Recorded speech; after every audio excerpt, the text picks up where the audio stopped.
ହେମନ୍ତ କହିବେ, ମୁଁ ମୋ ଶ୍ୱଶୁରଙ୍କୁ ଆଦୌ ପସନ୍ଦ କରେନି। ଘୃଣା କରେ।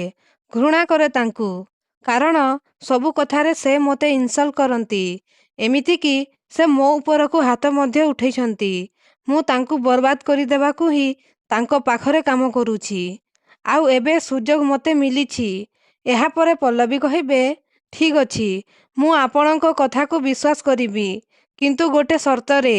ଆପଣ ପୋଲିସ ସାଙ୍ଗରେ ରହି ଏମଏଲ୍ଏର ସବୁ କଲା କାରନାମା ବିଷୟରେ ତା ବିରୁଦ୍ଧରେ କୋର୍ଟରେ ଯାଇ ସାକ୍ଷୀ ଦେବାକୁ ପଡ଼ିବ। ତାପରେ ହେମନ୍ତ କହିବେ, ମ୍ୟାଡମ୍, ମୁଁ ଆପଣଙ୍କ ସବୁ ସର୍ତ୍ତରେ ରାଜି। ତାପରେ ଚିତ୍ତ ଅଙ୍କଲ କହିବେ, କିନ୍ତୁ ମ୍ୟାଡମ୍। ଏହାପରେ ପଲ୍ଲବୀ କହିବେ, ଚିତ୍ତ ଅଙ୍କଲ, ଏତିକି ତ ରିସ୍କ ଆମକୁ ନେବାକୁ ପଡ଼ିବ। ନହେଲେ ସେ ଏମଏଲ୍ଏ ଭୈରବ ଭରଦ୍ୱାଜ ଆମ ହାତରେ ଲାଗିବା ଏତେ ସହଜ ନୁହେଁ। ହେମନ୍ତ ବାବୁ, ଚାଲନ୍ତୁ। ସେ ଏମଏଲ୍ଏ ଭୈରବ ଭରଦ୍ୱାଜ କୋଉଠି ଲୁଚିକି ଅଛି ସେ ଜାଗାକୁ ଆମକୁ ନେଇକି ଚାଲନ୍ତୁ। ତାପରେ ସମସ୍ତେ ସେ ଏମଏଲ୍ଏ ଲୁଚିଥିବା ଜାଗାକୁ ଆସିବେ।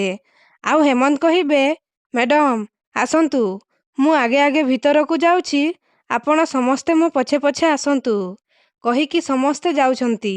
ତାପରେ ଏମଏଲ୍ଏ ବୁର୍ଖା ପିନ୍ଧି ଗାଡ଼ି ଭିତରେ ବସିବାକୁ ଯାଉଥିବେ। ଆଉ ହେମନ୍ତ କହିବେ, ଡ୍ୟାଡ୍, ଆପଣ ମୋତେ ଛାଡ଼ି କୁଆଡ଼େ ଯାଉଛନ୍ତି କହିଲେ? ଡ୍ୟାଡ୍, ପୋଲିସ ମୋ ପଛରେ ପାଗଳ କୁକୁର ଭଳି ପଡ଼ିଛନ୍ତି। ସେମାନେ ବାଧ୍ୟ କରୁଛନ୍ତି ଆପଣ କୋଉଠି ଲୁଚିକି ରହୁଛନ୍ତି ସେମାନଙ୍କୁ କହିଦେବା ପାଇଁ। କିନ୍ତୁ ଡ୍ୟାଡ୍, ସେମାନଙ୍କୁ ମୁଁ ବିଲକୁଲ ବି କହିନି। ଆଉ ଏପଟେ ପଲ୍ଲବୀ ଆଉ ଚିତ୍ତ ଅଙ୍କଲ ଲୁଚିକି ଦେଖୁଥିବେ। ଆଉ ଚିତ୍ତ ଅଙ୍କଲ କହିବେ, ଦେଖିଲେ ତ ମ୍ୟାଡମ୍, ହେମନ୍ତ ଆଉ ଏମଏଲ୍ଏର ଆମ ବିରୁଦ୍ଧରେ ଏଇ ଗୋଟେ ଚାଲ। ହେମନ୍ତଟା ଗୋଟେ ବିଶ୍ୱାସଘାତକ। ତାକୁ ଜମା ବିଶ୍ୱାସ କରନ୍ତୁନି। ଆଉ ଏପଟେ ଏମଏଲ୍ଏ ହେମନ୍ତକୁ ଗୋଟେ ଚାପୁଡ଼ା ମାରିବେ। ଆଉ କହିବେ, ବିଶ୍ୱାସଘାତକତା, ବେଇମାନ, ମୋ ବିରୁଦ୍ଧରେ ସବୁ ପ୍ରମାଣ ଯୋଗାଡ଼ କରି ପଲ୍ଲବୀକୁ ଦେଇସାରି ମୋ ଆଗରେ ଭଲେଇ ହେବାକୁ ଆସିଛୁ। ତାପରେ ହେମନ୍ତ କହିବେ, ମୁଁ କାହିଁକି କହିବି? ମୁଁ ବା ଆପଣଙ୍କର ବଫାଦାର କୁତ୍ତାଟା। ଏହାପରେ ଏମଏଲ୍ଏ କହିବେ, ମୋତେ ରୁବି ମ୍ୟାଡମ୍ ସବୁ କହି ସାରିଛନ୍ତି ହେମୁ। ଆଉ ନାଟକ କରନା। ଏହାପରେ ପଲ୍ଲବୀ କହିବେ, ନାଇଁ ଚିତ୍ତ ଅଙ୍କଲ, ମୋତେ ଲାଗୁନି ଏ ଏମଏଲ୍ଏ ଆମ ସହିତ ଚାଲ ଖେଳୁଛି। ମୋତେ ଲାଗୁଛି ହେମନ୍ତ ଏମଏଲ୍ଏ ବିଷୟରେ ଆମକୁ ଠିକ୍ ଇନଫର୍ମେସନ୍ ଦେଇଛି। ଆଉ ସେ ଏମଏଲ୍ଏ ନାଁରେ ଯାହା କହୁଥିଲା ଏକଦମ ଠିକ୍ କହୁଥିଲା। ଏହାପରେ ଏମଏଲ୍ଏ କହିବେ, ଭଲ ହେଇଛି ମୁଁ ଏଠୁ ଚାଲିଯିବା ଆଗରୁ ତୁ ଏଠି ଆସି ପହଞ୍ଚିଗଲୁ।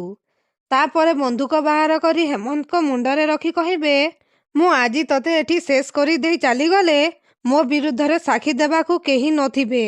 କେହି ନୁହେଁ। ତାପରେ ପଲ୍ଲବୀ କହିବେ, ରହିଯା ଏମଏଲ୍ଏ, ତୁ ପୋଲିସ ହାତରେ ଧରା ପଡ଼ିଗଲୁ।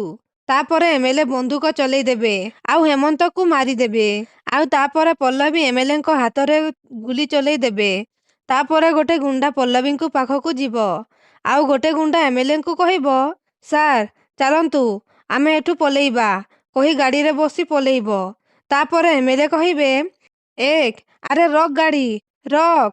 ବଦମାସ, ଅଯୋଗ୍ୟ, ମୋରି ଖାଇ ଶେଷରେ ମୋରି ସାଙ୍ଗରେ ବିଶ୍ୱାସଘାତକତା କରୁଛ। ତାପରେ ଚିତ୍ତ ଅଙ୍କଲ ଆଉ ତାଙ୍କ ଡିପାର୍ଟମେଣ୍ଟ ଏମଏଲ୍ଏକୁ ଧରିବେ। ଏହାପରେ ପଲ୍ଲବୀ କହିବେ, ଚିତ୍ତ ଅଙ୍କଲ, ମୋ ବାପାଙ୍କୁ ଆଉ ଆମ ଆଖି ସାମ୍ନାରେ ହେମନ୍ତକୁ ମର୍ଡର କରିବା ଅଭିଯୋଗରେ ଏମଏଲ୍ଏକୁ ଆରେଷ୍ଟ କରନ୍ତୁ। କ'ଣ ଏମଏଲ୍ଏ ସାର୍, ଆପଣଙ୍କ ନିଜ ଲୋକମାନେ ଆପଣଙ୍କୁ ଧୋକା ଦେଇଦେଲେ। ଭୁଲ କାମର ପରିଣାମ ସବୁବେଳେ ଏଇଆ ହିଁ ହେଇଥାଏ। ତାପରେ ଚିତ୍ତ ଅଙ୍କଲ କହିବେ, ଆଉ ଭୁଲ ସଙ୍ଗତରେ ରହିବା ଲୋକର ଅବସ୍ଥା ଠିକ୍ ଏମିତି ହେଇଥାଏ। ଏହାପରେ ପଲ୍ଲବୀ କହିବେ, ଚାଲନ୍ତୁ, ଏବେ ଜେଲରେ ରହି ଚକି ପିସିବେ। ଚିତ୍ତ ଅଙ୍କଲ, ନେଇଯାଆନ୍ତୁ। ତ ଦର୍ଶକ ବନ୍ଧୁ, ଏମଏଲ୍ଏ କ'ଣ ସେ ଜେଲରୁ ଭାଗି ପଲେଇ ଆସିବେ କି? ଆମକୁ କମେଣ୍ଟ କରି ଜଣାନ୍ତୁ।